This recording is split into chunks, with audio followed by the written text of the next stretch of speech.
Nên chào bạn, hôm nay mình sẽ chơi trò Bean Puzzle này. Để chơi mình sẽ dùng con cá sấu này. Ok.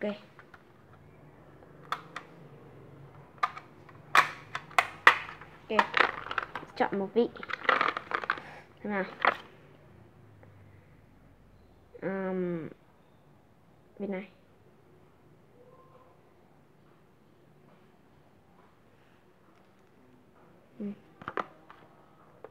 Được. Ok. Nào. Bây giờ. Nào, 1, 2, 3 bắt đầu.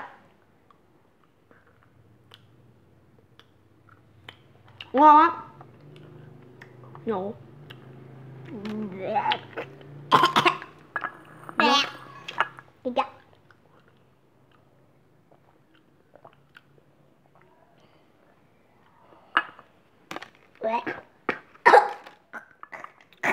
Đi gặp.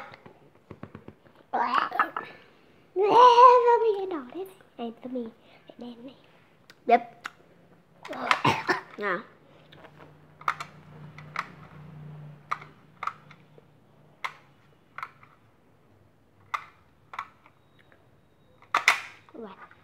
Rồi, chẳng viên.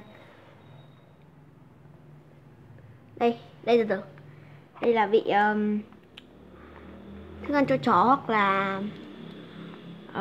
vị sô-cô-la. Này.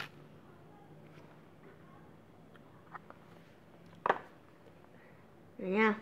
Để tôi cho game ấy. Thế mình sẽ ăn một nửa thôi.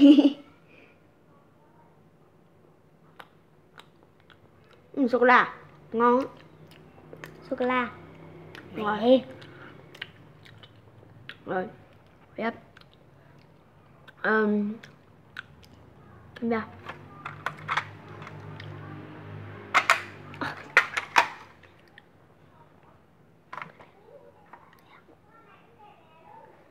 Ok. Xong rồi này, bây giờ mình sẽ cắt bẻ đôi nó ra. Cái vị này ăn cũng dễ nuốt được. Vị đây là vị kem răng hoặc là blueberry. Đó. Ok. Không ngửi nha. Kem răng.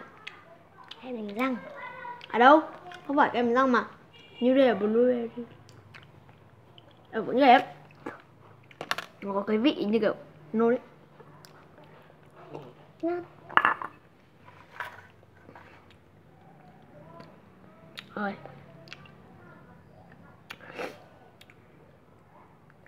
Tiếp. Chờ đốt lần này á.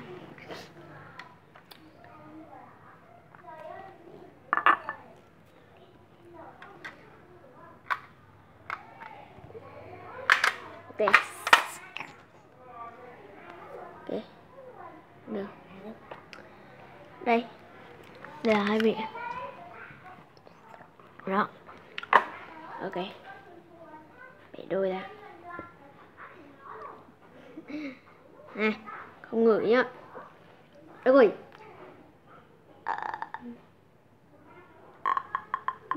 Ngào.